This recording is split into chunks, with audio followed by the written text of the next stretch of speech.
నమస్కారం, నేను Kavya. Metro news కి స్వాగతం. భారత రాజ్యాంగ హక్కుల పరిరక్షణ సమితి ఆధ్వర్యంలో రౌండ్ టేబుల్ సమావేశం జరిగింది. యూటీఎఫ్ కార్యాలయంలో మోడీ హటావో దేశ్ బచావో అనే నినాదంతో జరిగిన కార్యక్రమంలో సిపిఐ, సిపిఎం, ప్రజా సంఘాల నాయకులు పాల్గొన్నారు. దేశంలో లౌకికవాదాన్ని హరించే విధంగా బీజేపీ వ్యవహరిస్తుందన్నారు. కులాలు, మతాలను రెచ్చగొడుతూ మోడీ రాజకీయ పబ్బం గడుపుకుంటున్నారని మండిపడ్డారు. రాష్ట్రానికి ఇచ్చిన హామీలను అమలు చేయకుండా దేశాన్ని ప్రైవేట్ వ్యక్తులకు దారదత్తం చేస్తున్నారని ఆరోపించారు.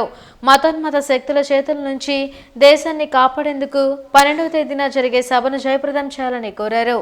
కార్యక్రమంలో సిపిఎం జిల్లా కార్యదర్శి పాసం రామారావు, సిపిఐ జిల్లా కార్యదర్శి జంగల ఆశయ్ కుమార్, హనుమంత్ రెడ్డి తదితరులు పాల్గొన్నారు.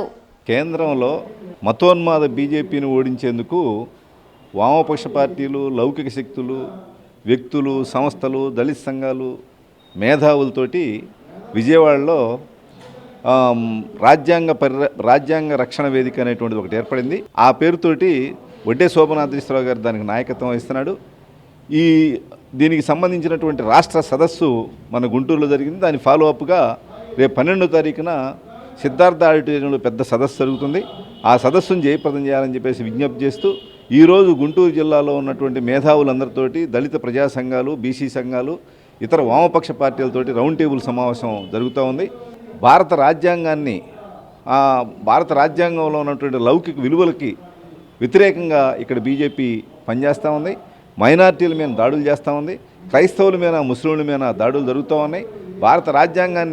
భారత రాజ్యాంగంలో ఉన్నటువంటి మౌలిక విలువలకు వ్యతిరేకంగా, భారత రాజ్యాంగంలో లౌకిక విలువలకు వ్యతిరేకంగా పనిచేస్తూ ఉన్నటువంటి నేపథ్యంలో బీజేపీని మనం ఓడించాల్సినటువంటి అవసరం ఉంది.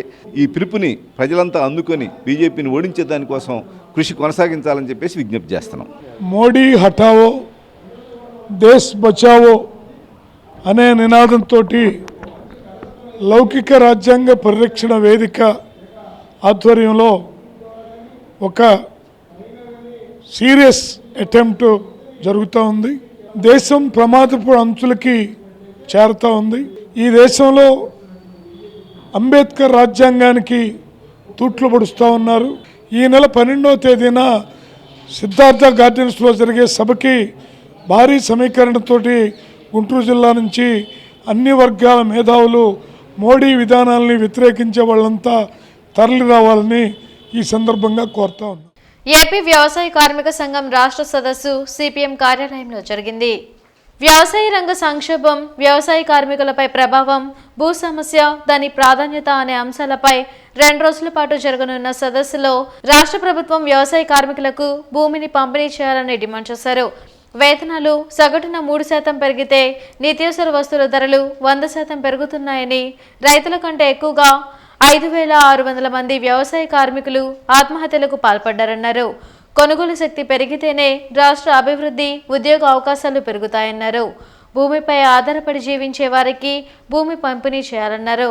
భూమి పంపిణీ చేసే పార్టీలకు మాత్రమే వ్యవసాయ కార్మికులు మద్దతు తెలపాలన్నారు. కార్యక్రమంలో all India president Vijay Raghavan, general secretary Venkat, MLC Lakshmanarao, రాష్ట్ర అధ్యక్ష కార్యదర్శులు దడాల సుబ్బారావు, వి వెంకటేశ్వర్లు తదితరులు పాల్గొన్నారు. ఆంధ్రప్రదేశ్ వ్యవసాయ కార్మిక సంఘం రాష్ట్ర విస్తృత స్థాయి సమావేశాలు గుంటూరులో జరుగుతున్నాయి. రాష్ట్రంలో రెండవసారి బీజేపీ అధికారంలోకి వచ్చిన తర్వాత దేశంలో ఉపాధి హామీ చట్టాన్ని పూర్తిగా నిర్వీర్యం చేసింది. కూలీలకు పనులు ఇవ్వకుండా యంత్రాలతో ప్రవేశించి మొత్తం కాంట్రాక్టర్లు కట్టబెడుతుంది. అదేవిధంగా రాష్ట్రంలో ఉన్నటువంటి జగన్మోహన్ రెడ్డి ప్రభుత్వం ఆనాడు జగన్మోహన్ రెడ్డి పాదయాత్ర చేస్తున్న సందర్భంగా నేను అధికారంలోకి వస్తే ప్రతి పేదవానికి, ప్రతి వ్యవసాయ కార్మికుడు 2 ఎకరాలు భూ పంపిణీ చేస్తామని హామీ ఇచ్చారు. కానీ అధికారంలోకి వచ్చిన తర్వాత ఈ 4.5 సంవత్సరాల కాలంలో ఒక్క సెంటు భూమి కూడా పంపిణీ చేయలేదు. గత కేబినెట్లో 56,000 ఎకరాలు భూ పంపిణీ చేస్తామంటే ఇంత పెద్ద గుంటూరు జిల్లాలో 1 సెంటు కూడా భూ పంపిణీ చేయనని ఈరోజు ముఖ్యమంత్రి ప్రకటించారు.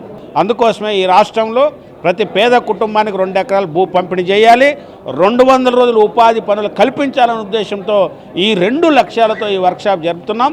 రానున్న ఎన్నికల్లో ఈ వైఎస్ఆర్ ప్రభుత్వం కోనేరు రంగారావు భూ కమిటీ సిఫారసులు అమలు చేయకపోతే పెద్ద ఎత్తున భూ పోరాటానికి సిద్ధం కాబోతున్నాం. ఖాళీ పోస్టులను భర్తీ చేయాలని డిమాండ్ చేస్తూ తెలుగు యువత ఆందోళన చేపట్టింది. జగన్ యువతకు చెప్పేవి అన్ని నీటి మూటలే అని చెప్తూ నీటి మూటలతో నిరసన తెలిపారు. తెలుగు యువత అధ్యక్షులు రావిపాటి సాయి ఆధ్వర్యంలో జరిగిన ధర్నాలో యువత పెద్ద సంఖ్యలో పాల్గొని నిరసన తెలిపారు. ప్రభుత్వ రంగంలో ఖాళీగా ఉన్న 2,30,000 పోస్టులను భర్తీ చేయాలని డిమాండ్ చేశారు. చంద్రబాబు అధికారంలో ఉన్న సమయంలో 1,00,000కు పైగా యువతకు ఉద్యోగావకాశాలు కల్పించారన్నారు. జగన్ యువతకు ఉద్యోగాలు కల్పిస్తామనే మాటలు నీటి మూటలుగా మిగిలిపోయాయన్నారు. వైసీపీ ప్రభుత్వం వెంటనే స్పందించి ఉద్యోగాల నోటిఫికేషన్ విడుదల చేయాలని డిమాండ్ చేశారు. అందరికీ నమస్కారం. ఈరోజు రాష్ట్ర తెలుగుదేశం పార్టీ పిలుపులో భాగంగా ఏదైతే గడిచిన 4.5 సంవత్సరాలుగా రాష్ట్ర ముఖ్యమంత్రి జగన్మోహన్ రెడ్డి గారు ఇచ్చిన మాటలు హామీలు అన్నీ నీటి మూటలే అని తెలియజేస్తూ గుంటూరు జిల్లా తెలుగు యువత ఆధ్వర్యంలో ఈరోజు ఈ వినూత్న కార్యక్రమానికి నిర్వహించడం జరుగుతూ ఉంది. మా ప్రధాన డిమాండ్ ఏంటంటే జగన్మోహన్ రెడ్డి గారు అధికారంలోకి వచ్చిన తర్వాత ప్రత్యేక హోదా తీసుకొస్తా, ఉద్యోగాల విప్లవం తీసుకొస్తా, 2,30,000 ఉద్యోగాలు భర్తీ చేస్తా, ప్రతి ఏటా మెగా డిఎస్సి పెడతా, ప్రత్యేక హోదా తీసుకొస్తా, పోలవరం పూర్తి చేస్తా, సిపిఎస్ రద్దు చేస్తా, అలా రకరకాల హామీలతో నోటికి ఏదొస్తే హామీ మాట్లాడి రాష్ట్ర ప్రజానికాన్ని యువత విద్యార్థి లోకాన్ని మోసం చేసిన తీరును ఖండిస్తున్నాం.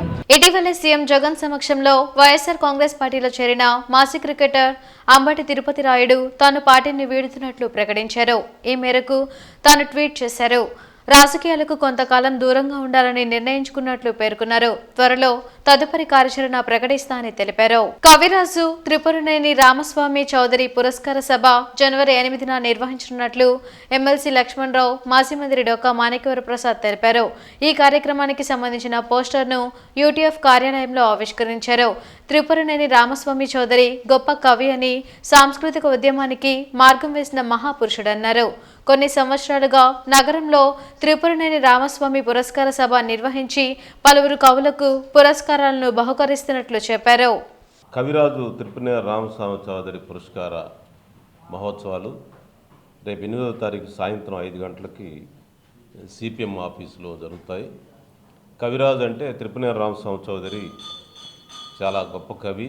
తెలుగు సమాజాన్ని నూతనోత్సాహంలో నింపి ఒక సాంస్కృతిక పునర్జీవనానికి, సాంస్కృతిక ఉద్యమానికి బాటలు వేసినటువంటి మహాపురుషుడు. ఆయన ఆలోచనలను ముందు తీసుకెళ్తూ గత కొంతకాలంగా గుంటూరులో మహాకవి త్రిపురనేని రామస్వామి పురస్కారాలు ఇస్తూ ఉన్నాం.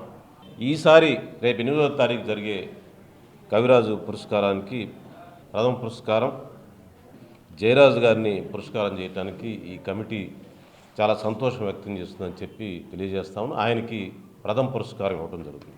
జాతీయోద్యమ కాలంలో ఆంధ్రాలో హేతువాద ఉద్యమ నాయకుడు కవిరాజు త్రిపురనేని రామస్వామి చౌదరి పేరుతో గత కొన్నేళ్లుగా గుంటూరులో పురస్కారాలు ఇవ్వడం జరిగింది. ఈసారి కవిరాజు త్రిపురనేని రామస్వామి చౌదరి పురస్కార సభ 8వ తేదీ సాయంత్రం 5 గంటలకి ఇక్కడ 2/7 సిపిఎం కార్యాలయం మీటింగ్ హాల్లో జరుగుతుంది. ఈసారి పురస్కారాలని జయరాజు గారు, జయసుధ గారు, పొట్లూరు దేవి, పారా అశోక్ ఈ నలుగురికి ఇస్తూ ఉన్నారు. సమాజంలో మరి హిందుత్వ ఆలోచనలు పెద్ద ఎత్తున ముందుకు వచ్చి హేతువాద భావాలు తగ్గిపోతున్నటువంటి సమయంలో తప్పనిసరిగా రామస్వామి చౌదరి లాంటి వాళ్ళ ఆలోచనల్ని మనం ముందుకు తీసుకెళ్లాల్సిన అవసరం ఉంది. అందులో భాగంగా జరుగుతున్న ఈ సభని జయప్రదం చేయాలని అందరినీ కోరుతున్నాను. స్థిరాస్తి హక్కు చట్టం వరమా శాపమా అనే అంశంపై రౌండ్ టేబుల్ సమావేశం బ్రాడీపేటలో జరిగింది. రాజ్యాంగ చర్చా వేదిక ఆధ్వర్యంలో బ్రాడీపేటలోని ఎస్హెచ్ఓలో జరిగిన సమావేశంలో స్థిరాస్తి హక్కు చట్టం వరమా శాపమా అనే అంశంపై చర్చించారు. రౌండ్ టేబుల్ సమావేశంలో హైకోర్టు సీనియర్ న్యాయవాది ఎంవి రాజారాం పాల్గొని స్థిరాస్తి చట్టంపై లాభ నష్టాలను వివరించారు. కార్యక్రమంలో సంస్థ అధ్యక్ష కార్యదర్శులు నడింపల్లి గురుదత్, అవధానుల హరి, డాక్టర్ టి శివకుమార్ తదితరులు పాల్గొన్నారు.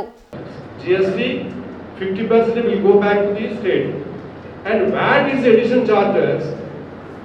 That is also we are not aware. If VAT is removed, the petrol law 110 or 112 rupees issued for a woman, it will come down to 80 rupees. We are not bothered about this. We are paying. I am making you aware of it. The fundamental rights, what exercise we are. See, if you go to petrol shop, petrol pump. He will say 99 rupees. Sir, 100 rupees. Sir, children less, sir. You are also okay 1 rupee. How many 1 rupees per day is recovering? How many 1 rupees? If you calculate, it goes to crores. Even supermarkets, 50 paisa if you leave it, it goes to crores. ఈ వార్తలు ఇంతటితో సమాప్తం. నమస్కారం.